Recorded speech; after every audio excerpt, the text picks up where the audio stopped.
All right, welcome back. We are in Genesis 20 today. The theme continues with the man, Abraham. And we'll see in this chapter that God's faithfulness is unchanging despite human failure. Now, Genesis 20 that we are going to read may sound familiar. And the reason is it mirrors an earlier event in Abraham's life, Genesis 12. Now, if you remember the events that happened in Genesis 12, Abraham says that Sarah is his sister out of fear. Now, remarkably, if you would believe it, in this chapter, he again repeats the same mistake. He claims Sarah is his sister out of fear. This chapter teaches a crucial lesson, a crucial truth that even when God's people fail, that's you and I, God remains faithful to his promises. Read with me Genesis chapter 20 from verse 1. From there, Abraham journeyed toward the territory of the Negeb and lived between Kadesh and Shur, and he sojourned in Gerar. And Abraham said of Sarah his wife, "She is my sister." There it is. And Abimelech, king of Gerar, sent and took Sarah. Now, let's pause here. Abraham moves into the region of Gerar and tells others that Sarah is his sister. Because of this, Abraham's assertion that Sarah is his sister, the king feels comfortable then to take Sarah. And this king, Abimelech, takes Sarah into his household, presumably to be one of his wife. Now, Abraham acts out of fear. That part is clear, rather than faith. Despite everything God has already done for Abraham, his promises that God has given to Abraham, the protection that God has given to Abraham, even in the first instance when he claimed while he was in Egypt that Sarah was his wife, God protected him. And God has been faithful to keep his covenant with Abraham. In spite of all of this, Abraham still struggles with trust. And the lesson we can get from this events is spiritual maturity does not eliminate all struggles. Even strong believers periodically, often can fall into old patterns when they act in fear. Verse 3, but God came to Abimelech in a dream by night and said to him, "Behold, you are a dead man because of the woman whom you have taken, for she is a man's wife." Now, Abimelech had not approached her, so he said, "Lord, will you kill an innocent people? Did he not himself say to me, 'She is my sister'? And she herself said, 'He is my brother.' In the integrity of my heart and the innocence of my hands, I have done this." Then God said to him in the dream, "Yes, I know that you have done this in the integrity of your heart, and it was I who kept you from sinning against me. Therefore, I did not let you touch her. Now then, return the man's wife, for he is a prophet, so that he will pray for you, and you shall live. But if you do not return her, know that you shall surely die, you and all who are yours." Oh man, there's a lot to unpack here. Now, God appears to Abimelech in a dream and warns him that he is about to sin by taking Sarah, who is Abraham's wife. Abimelech responds with integrity. explaining that he acted in innocence because he was misled. And he's right. Abraham and Sarah did mislead him. And God acknowledges this and prevents Abimelech from sinning further. Now, notice something very important. God protects Sarah. Not because Abraham handled things perfectly, but because God is faithful to his promise. God's plans do not depend on human perfection. He intervenes to preserve his purposes. Verse 8, so Abimelech rose early in the morning and called all his servants and told them all these things. And the men were very much afraid.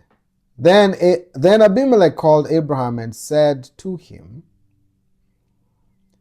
what have you done to us? And how have I sinned against you, that you have brought on me and my kingdom a great sin?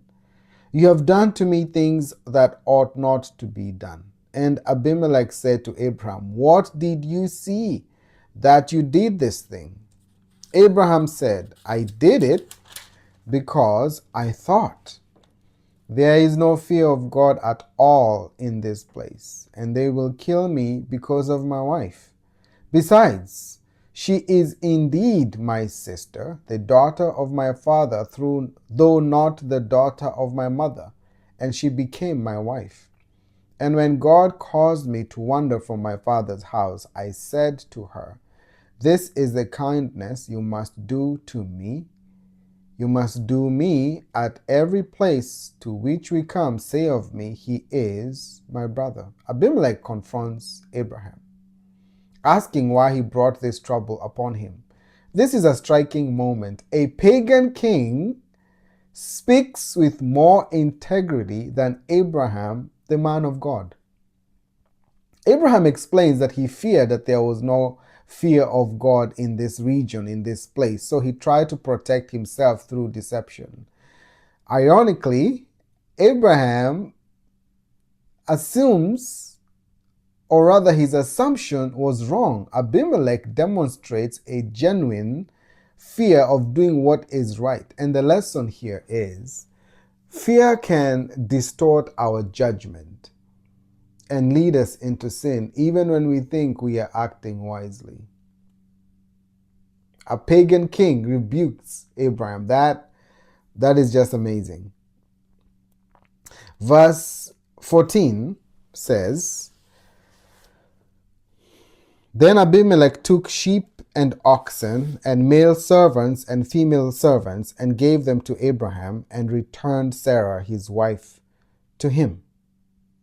And Abimelech said, behold, my land is before you. Dwell where it pleases you.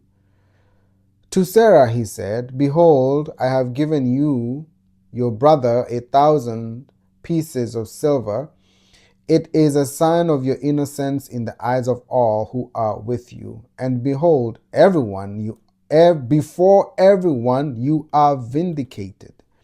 Then Abraham prayed to God, and God healed Abimelech and also healed his wife and female slaves so that they bore children.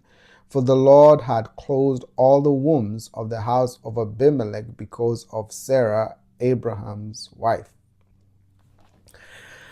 This is restoration right here.